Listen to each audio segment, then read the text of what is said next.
ராவோட main ஈவெண்ட்டுக்காக பேக்ல ஸ்டேஜ்ல இருந்து கருப்பு கலரோட எஸ்வி கார்ல இருந்து ரோமன் ரிங்ஸ் ரிங்குள்ள வராத காமிக்கிறாங்க. ரோமன் ரிங்ஸ் வரும்போது சாம்பியன்ஷிப்போட வராரு.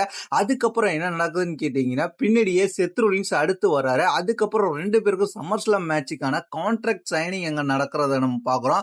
ஃபர்ஸ்ட் வந்து ரெண்டு பேருமே உட்காந்து பேசிக்கிட்டு இருக்காங்க. அதுக்கப்புறம் வந்து செத் ரோலின்ஸ் ஃபர்ஸ்ட் கான்ட்ராக்ட் சைன் பண்றாரு. அதை ரோமன் ரிங்ஸ் பாக்குறாரு. அதுக்கப்புறம் திருப்பியும் ரோமன் ரிங்ஸை பார்த்து செத் ரோலின்ஸ் பேச ஆரம்பிக்கிறாரு. அதுக்கப்புறம் பேச ஆரம்பிச்ச கொஞ்ச நேரத்துல ரோமன் ரிங்ஸும் கான்ட்ராக்ட் சைன் பண்றாரு. கான்ட்ராக்ட் சைன் பண்ண உடனே அதை வந்து ஆடம் பேர்ஸ் பாக்குறாரு. ஆடம் பேர்ஸ் பார்த்துட்டு கான்ட்ராக்ட் சைனிங் முடிஞ்சோடனே அந்த கான்ட்ராக்டை நைஸா வாங்கிட்டு அவரு கிளம்பிடுறாரு. அதுக்கப்புறம் தான் இவங்களுக்குள்ளவே பயங்கரமான வார்த்தை போர்லாம் நடக்க ஆரம்பிக்குது. கடந்த வாரம் செத்ரோலின்ஸ் நீ பேசுனது வந்து ரொம்பவே சலிப்படைய செஞ்சிருச்சு ரசிகர்களை. இருந்தாலும் நீ பேசுனதை நான் ஒத்துக்கிறேன். உன்னை வெறுக்கிறதுல முதல் ஆள் நான் தான். அது மட்டும் இல்லாம நீ செய்யறதுலயே வந்து ஒரே விஷயம் என்னன்னு கேட்டீங்கன்னா, சிரிக்கிறதுல மட்டும்தான் நீ ஸ்பெஷலிஸ்ட். வேற எதுவுமே உனக்கு கிடையாது. எனக்கு நீ சமநிலையில இருப்பதாக நினைக்கிற. ஆனா வந்து நீ எனக்கு ஈக்குவலான ஆளே கிடையாது.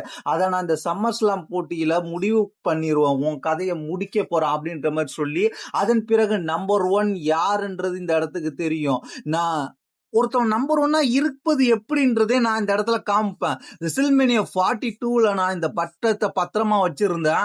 அது மட்டும் இல்லாம இந்த பட்டத்தை வந்து நான் டிஃபெண்ட் பண்ணியிருக்கிறேன். அது மட்டும் இல்லாம இந்த பட்டத்தை வந்து நான் வேற லெவலுக்கு கொண்டு போறேன். உன்னால இருக்க முடியாது. ஏன்னா நீ இந்த இடத்துல சாம்பியன்ஷிப்பை வச்சுக்கிட்டு இருக்க முடியாது. ஏன்னா வச்சிருந்தா நீ கொஞ்ச நாள்ல இன்ஜுரி ஆயிடுவ. உனக்கு அதை தவிர வேற வழியே கிடையாது. இடத்துல இருக்கிறது எவ்வளவு கஷ்டமான விஷயம்ன்றது உனக்கு புரியாது. அதனால அந்த இடத்துல நீ தாக்கு பிடிக்க மாட்ட அப்படின்ற மாதிரி ரோமன் ரிங்ஸ் கூறுறாரு. செத்ரோலின்ஸ் அங்கிருந்து கிளம்புறாரு. இதை பார்த்துட்டு செத்ரோலின்ஸை பார்த்து ரோமன் ரிங்ஸ் என்ன சொல்றாரு, என்னடா இங்கிருந்து ஓடி போறியா, உனக்கு பயம்தான். இந்த இடத்துல இடத்துல இருக்கிறதுக்கு உனக்கு தகுதியே கிடையாது. உன்னால இருக்கவும் முடியாது. நீ அடிக்கடி இன்ஜுரி ஆயிடுவோம். உனக்கு வேற வழியே கிடையாது.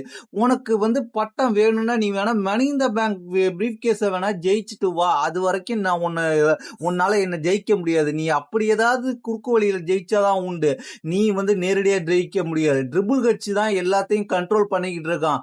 ஆனா ரோலன்ஸ் முதலிடத்துல இருக்கிறதுக்கு இதே சரியான நேரம் என்று நீ நினைக்கிறியா? ஆனா அது முடியாது. நீ ட்ரிபிள் ஹெச் நினைச்சாலும் நீ இந்த இடத்துல இருக்க முடியாது.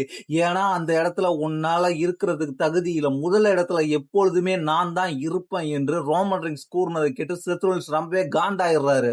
ரோமன் ரிங்ஸ் நம்ம ரெண்டு பேரும் ஒரே நாள்ல மெயின் ஈவெண்ட்டுக்கு வந்தா இருந்தாலும் உன்னோட அதிக மேட்ச் நான் விளையாண்டுருக்கேன். அதனால வந்து உன்னோட போராட்டமும் என்னோட போராட்டம் வேற. உன்னை விட நான் அதிகமா மேட்ச் விளையாண்டுருக்கேன், அதிகமா இருந்திருக்கிறேன். அதனால நம்பர் 1 இடத்துக்கு தகுதியான ஆள் நான் தான் அப்படின்ற மாதிரி செத்ரோலின்ஸ் சொல்றாரு. ரெண்டு பேருக்கும் ஒரு பயங்கரமான ஃபைட் வருது. இதுல வந்து செத்ரோலின்ஸ் பயங்கரமா அட்டாக் பண்றாரு. அதுக்கப்புறம் ரோமன் ரிங்ஸ் சூப்பர்மேன் பஞ்ச் போறாரு. இருந்தாலும் செத்ரோலின்ஸ் அதுக்கப்புறம் பெடிகிரி போட்டு அதுக்கப்புறம் வந்து ஸ்டாம்ப் போட்டு ரோமன் ரிங்ஸை அடிச்சு நொறுக்கி திரிக்க விட்டு ஒரு பயங்கரமான சம்பவத்தை பண்ணி அந்த இடத்த வந்து ராவை முடிச்சு வைக்கிறாரு. பயங்கரமான பேரவலா இருந்துச்சு.